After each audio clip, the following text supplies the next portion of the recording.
नमस्कार मित्रों, स्वागत है आप सभी का चेल्वीज एजुकेशन अड्डा विद इजी फंडा। तो अब ये है हमारे इस चैप्टर की फोर्थ पार्ट, यानी इस चैप्टर का फोर्थ पार्ट। अब एक स्टोरी एकदम मस्त खलास बढ़िया चल रही है, ठीक है। और वीडियो शुरू करने से पहले कुछ तो याद होगा फंडामेंटल, तो कर देना प्लीज। तो अब हम आगे बढ़ते हैं। देखो, हमने कहाँ तक की बात की थी, हम कल दो पॉलिसीज की बात कर रहे थे, है ना। दो पॉलिसी जो हमने जिसकी बात की थी वो था सब्सिडियरी अलायंस और डॉक्ट्रिन ऑफ लैप्स। फिंगर पे याद करिए, subsidiary alliance, doctrine of lapse, ठीक है। बहुत इजी। अब सब्सिडियरी अलायंस की बात करते हैं ऐसे। तो ये कौन आया था? लॉर्ड वेलेस्ली लाए थे लॉर्ड। और आपका डॉक्ट्रिन ऑफ लैप्स ये लाए थे लॉर्ड डलहाउसी। आई होप यहाँ तक की स्टोरी क्लियर है।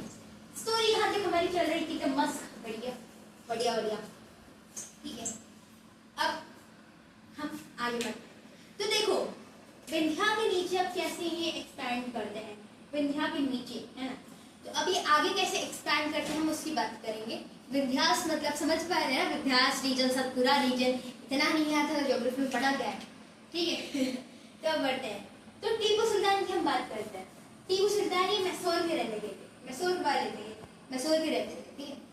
अब ये वहाँ के टाइगर ऑफ मैसूर के नाम से आते थे। अब समझ लीजिए क्यों जानते थे। तो ऐसे कहा जाता है कि एक बार शिकार पे जा रहे थे, है ना, तो उधर इनको एक टाइगर मिलता है। वो इनके अपने दोस्त के साथ जाते हैं, तो शायद इनका दोस्त मर जाता है, ये घायल हो जाता है। ऐसे तो इतना कंफर्म इन्फॉर्मेशन नहीं है, लेकिन ये फिर ये जिस हथियार से उस टाइगर से लड़ते हैं वो हथियार आपका गिर जाता है। तो पूरे ऐसे नॉर्मली हाथों से इन्होंने लड़ा था टाइगर से, ठीक है। ऐसे इसलिए इनको टाइगर ऑफ मैसूर कहते हैं। ऐसी सेम स्टोरी शेरशाह सूरी की भी है, आपने कहीं ना कहीं सुनी होगी, ठीक है। तो टीपू सुल्तान का भी यही था। तो इनको टाइगर ऑफ मैसूर कहते हैं, मैसूर के टाइगर। ये इनके पिताजी थे हैदर अली, ये भी बड़े प्रोमिनेंट रूलर थे। उनकी बात है ये टीपू सुल्तान। अब वो पता है, टीपू सुल्तान और हैदर अली को ब्रिटिशर्स एक एरोगेंट ऐसे राजा की तरफ देखते थे, घमंडी, मतलबी, प्राउड राजा की तरह देखते थे, क्योंकि ये ऐसा काम ही जो करते हैं टीपू सुल्तान। लेकिन अब सिंपल सी बात है, जनरेशन पास होता है। हैदर अली के बाद टीपू सुल्तान जब राजा बनते हैं तो इनकी फ्रेंच के साथ बड़ी अच्छी दोस्ती हो जाती है। तो फ्रेंच की मदद से अपनी जो आपकी आर्मी है उसको ये मॉडर्नाइज करते हैं, है ना। और दूसरी कंडीशन क्या, कि ये ब्रिटिशर्स से कहते हैं कि भैया तो मैसूर में ट्रेड नहीं कर सकते। अब तो पता, मैसूर एक कोस्टल रीजन पे बैठता है। अब ये ट्रेड कैसे करेंगे, क्योंकि तो शिप से तो ट्रेड करते हैं, मतलब सी रूट से तो ट्रेड करते हैं, तो अभी ट्रेड इनके लिए थोड़ा सा मुश्किल हो जाएगा, है ना, ये बात है। और ये देखते हैं कि ब्रिटिशर्स देखते हैं कि भैया तो फ्रेंच से ज्यादा दोस्ती बना रहे हैं, और ये अपने जो मर्चेंट्स होते हैं, जो लोकल मर्चेंट्स होते हैं मैसूर के, उनको भी बोलते हैं कि आप ब्रिटिशर्स के साथ ट्रेड करने के लिए अलाउड नहीं है, आपको अलाउ नहीं करते हम कि आप ब्रिटिशर्स के साथ ट्रेड करें। समझ पाए? अब ये बात हो गई, ठीक है। तो अब इसी की वजह से टीपू सुल्तान और ब्रिटिशर्स में बैटल होती है। ये स्वॉर्ड बनाया, मैंने स्वॉर्ड का सिंबल बनाया, बहुत बकवास है, मुझे भी पता है। तो देखो, अब ब्रिटिशर्स और टीपू सुल्तान के बीच में होती है जंग।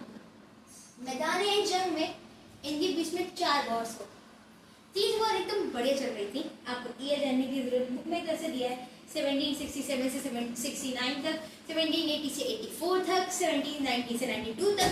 लास्ट वॉर होती है जो सबसे इंपॉर्टेंट है, मेजरली इंपॉर्टेंट है, 1799 में। इसको हम बैटल ऑफ सेरिंगापट्टनम, जो वहाँ की उनकी कैपिटल थी, या श्रीलंकापट्टनम, ऐसे करके एक दूसरा नाम भी इसका। 2 चीज कहते हैं, अगर कंफ्यूज मत होइएगा, दोनों एक ही बात। अब ये जो बैटल 1799 में होती है, इसमें थोड़ा सा जो मराठास होते हैं वो भी गुजरते हैं। तो मतलब एक तरीके से जो टीपू सुल्तान है ये वॉर हार जाते हैं। इसके बाद इनको बेहेडेड कर दिया जाता है और ये अपनी इस कैपिटल को बचाते बचाते मारे। ये थी हमारे शेर टाइगर, इनकी टाइगर अभी भी जिंदा है, उसकी स्टोरी, ठीक। अब हम आगे बढ़ते हैं। एक टाइगर अभी न से हो गया है, ये एक हटा लिया। लेकिन अभी विंध्यास में एक और किंगडम है, कौन है? मराठास है। मराठास का नाम क्योंकि आपको कोई तो याद आया होगा, कौन याद आया? छत्रपति शिवाजी महाराज, जिन्होंने एक किंगडम बनाया था। उसके बाद आते हैं उनके बेटे छत्रपति संभाजी महाराज, जिसके ऊपर आपने छावा पिक्चर देखी होगी, है ना। तो उसके बाद आप मूवीज देखी क्या समझ पा रहे हैं? छावा मूवी तो बेसिकली सब लोगों ने देखी होगी, नहीं देखी? ठीक है, देखी तो हुई होगी। तो देखो क्या होता है कि छावा, अब आप तो ये समझ ही पड़ेंगे कि मराठास मतलब पूरे इंडिया को मतलब पूरा वो चाहते थे, ठीक है, मुगल के ऊपर कैप्चर करना चाहते थे, वापस स्वराज चाहते थे। लेकिन क्या उनका सपना पूरा हो पाता है? जी नहीं। औरंगजेब के बाद वो सपना देखते हैं, लेकिन 1761 में होती है third battle of Panipat. Third battle of Panipat कब होती है?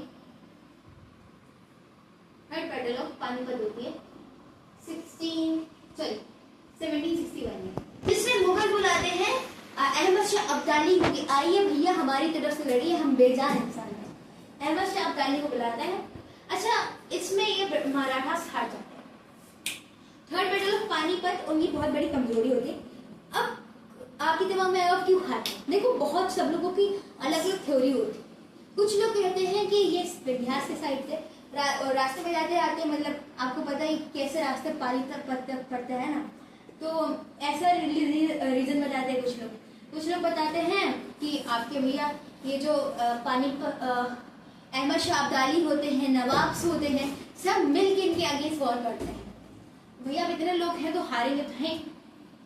तो यहाँ से मराठा की पावर डिक्लाइन होना शुरू होती है। क्या होना शुरू होती है? डिक्लाइन होना शुरू हो जाती है मराठास की पावर। अब मराठास डिवाइडेड हो जाते हैं चीफ्स के अंदर। कौन से चीफ्स? गायकवाड़, भोसले।